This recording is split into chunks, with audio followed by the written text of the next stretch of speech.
Welcome back to my YouTube channel idea science blog.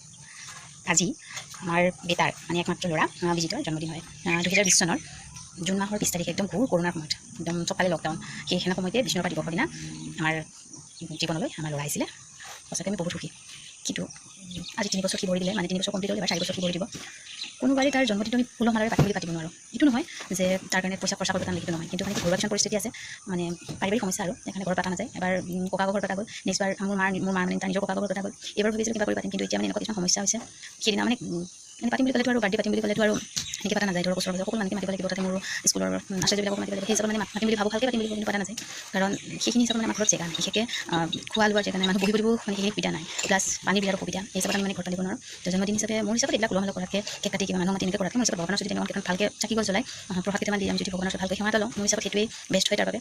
তো সেই হিচাপতে আমি এতিয়া মন্দিৰত যাম, মন্দিৰত গৈ প্ৰসাদ দিম, তাতে চাকি বন্তি জ্বলাম, ভগৱানৰ ওচৰত সেৱা কৰিম, আশা কৰোঁ আপোনালোকেও আশীৰ্বাদ কৰিব, মোৰ ল'ৰাটো যেন ভাল মানুহ হয়, তাক যেন ভগৱানে কুশলে ৰাখে, আগন্তুক জীৱনবোৰ যেন মংগলময় হয়। মন্দিৰলৈ যাই আছোঁ এতিয়া। মন্দিৰত আহি আছোঁ। হাই কৈ দিয়া, হাই হাই কৈ দিয়া,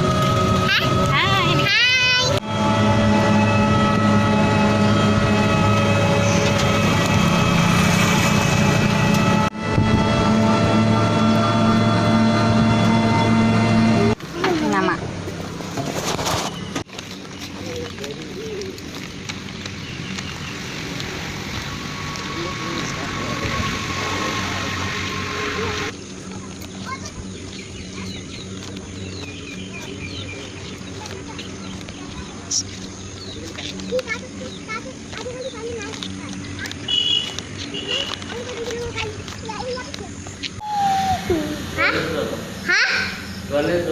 Kulis Bapak.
सेम सेम হ'ব লাগিছিল ন।